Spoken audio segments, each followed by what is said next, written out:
Guys, gawa tayo ng coffee jelly. Ayan, lagyan natin isang section ng gulaman. Basta gulaman. Lagyan natin ng 4.5 cups of water. Or 4 glass of water. Lagyan lang natin siya. Hindi pa ubos. Lagyan natin siya ng tulawin. Bago natin sa isa lang, kailangan tunaw na siya para hindi siya mamuo.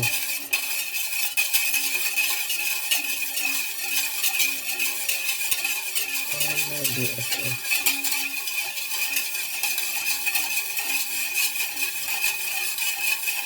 Salang natin siya.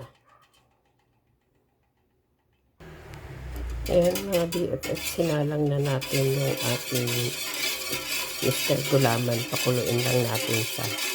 Pag malapit na siya kumulo, lagyan natin siya mamaya ng kape, ng mga 2 teaspoon ng kape.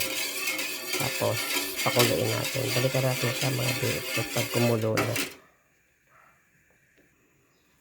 Yan mga BFF, lapit na siyang kumulo. Mainit na yung ano. Pwede na natin ilagay yung ating 2 teaspoon ng kape. Eto, lagay na natin para pagkulo sabay. Ayan natin siya ng haluin. Tapos hintayin natin siya kumulo. Kaya nilagyan na natin ng kape yung gulaman para maglasa na, pati yung kanyang, yung jelly niya maglasa na ng kape. Tapos pag ginawa na natin mamaya, pwede pa natin siya nagdagdagan ulit ng kape pag kulang siya. Balikan natin siya mga BFF pag kulo na.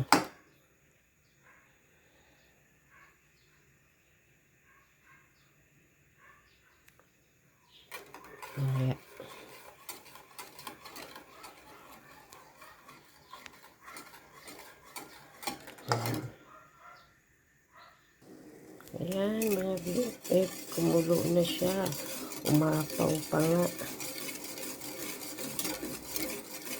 Hindi kinaya ng aking waris kung kanyang pagkulo. Patay na natin siya. Isalin na natin siya dito sa ating tray para siya ay lumamig at mabuo. Isalin natin siya dito mga guys.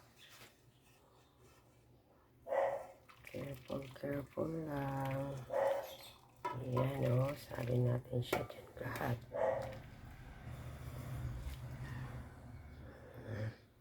Para lumamig siya dyan mga BFF. Yun. Hintayin natin siya mamaya na mamuot, saka natin siya hiwa-hiwain. Balikan natin siya pag nabuo na mga BFF.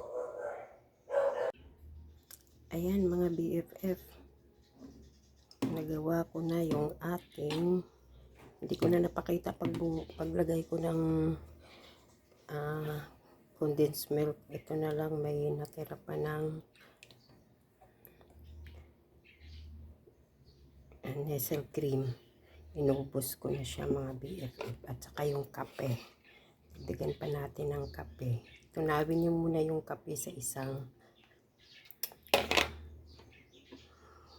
tapos sa kanyo halu-haluin.